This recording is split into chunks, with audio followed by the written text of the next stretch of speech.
cannot believe this. Okay, I cannot believe this. It was horrible. It was the most horrible feeling, because when you're in a room and they tell you can't leave and it's somebody shooting, you just don't know.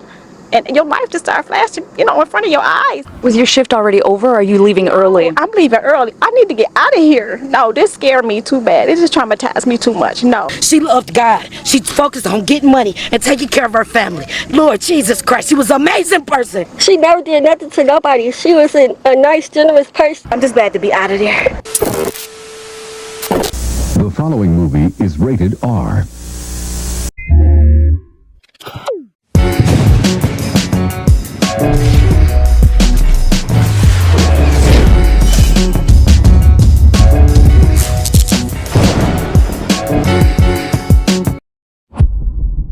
What's going on, y'all? It's Saturday. I hope everybody is doing good. So let's go ahead and get down on this video, and I want to talk about this sad situation that transpired in Detroit. So you had a woman by the name of Latricia Green who was actually just working. She worked at the local hospital within that area as a housekeeper, and her ex-husband decided to show up at her job around 10 a.m. An argument ensued. He pulled out the steel and pew-pewed her and deleted her and left her there in the basement. Now, of course, this caused a very chaotic scene and extreme pandemonium, and understandably so. You had workers within that hospital that were afraid. The entire hospital went on lockdown, of course, and neighboring businesses also were on lockdown because Mario Green, the suspect in question, actually got away. He fled the scene in a white Dodge Charger and dropped it off in a neighborhood, and up until this point, he has not been arrested. Now, what I'm going to do right here is insert this news clip, and I want you guys to listen closely because it seems as though that the actual system failed Latricia. All right, take a look and I'll be back. Murdered at work. A manhunt is underway in Detroit after a man walked into his ex-wife's job and opened fire, taking her life. Latricia Green Brown was shot in the basement of Henry Ford Hospital about 10 this morning. And minutes after that, police identified her ex-husband, Mario Green, as the suspect in that case. Security cameras caught him leaving the hospital just minutes after that shooting. Jay Scott Smith has been following the very latest developments in this case all day long. Jay, we now know Latricia had a valid personal protection order against Green. Yes, indeed, she did. Good evening, everybody. And honestly, this was just a bad scene all the way around, as on this Friday night, as mentioned, one woman is dead. There are a lot of questions that need answering, and police are trying to get a dangerous man off the streets. He produced a handgun and fired multiple shots. His ex-wife. Detroit Police Chief Todd Bettison laid out what happened this morning at Henry Ford Hospital around 10:15 a.m. Bettison named this man, 53-year-old Mario Green of Bloomfield Hills, first as a person of interest, but now he's the prime suspect in the shocking of Latricia Green Brown. It set off a chaotic scene on West Grand Boulevard and a citywide manhunt. We're actively looking for him. He is presumed to be armed and dangerous. Surveillance cameras caught Green entering the hospital. From there, police say he went into the basement where Brown worked and shot her multiple times after an argument. After Brown hopped in a white 2011 Dodge Charger and took off, headed north on the Lodge Freeway. The car was eventually found abandoned near Losser on the city's west side around 2 p.m., but Green remains on the loose.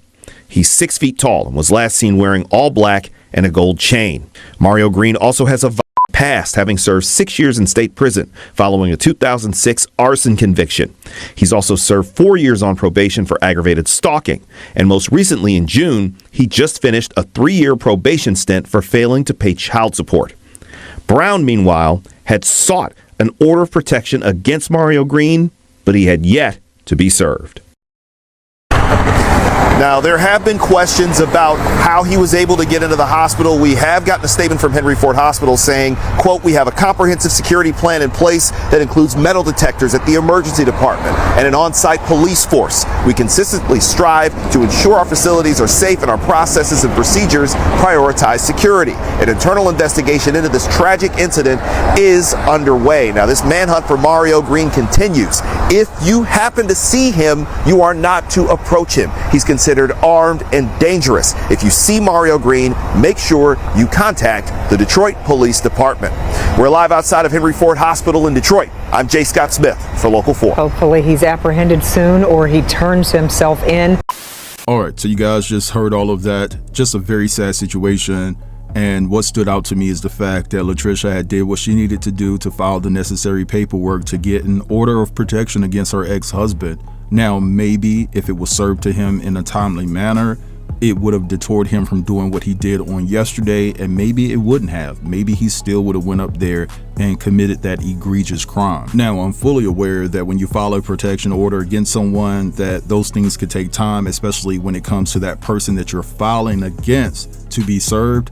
But time is of the essence in this particular situation. And like I said, it could have made Mario think twice about making any type of contact with her. But for him to go to her job, to eliminate her, lets me know that he was chasing her down in the streets and she was running for her life. Now, I'm just thinking out loud. I'm not saying that this is the actual case, but it just seems as though that he was looking for her and he couldn't get her when he wanted to get her in the streets and stuff like that. So he took it upon himself and did something very bold and went to her job.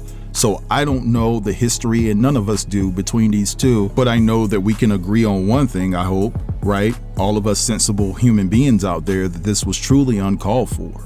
And it's sad, and I hope that when they run down on him, that one of the officers says, oops, pop.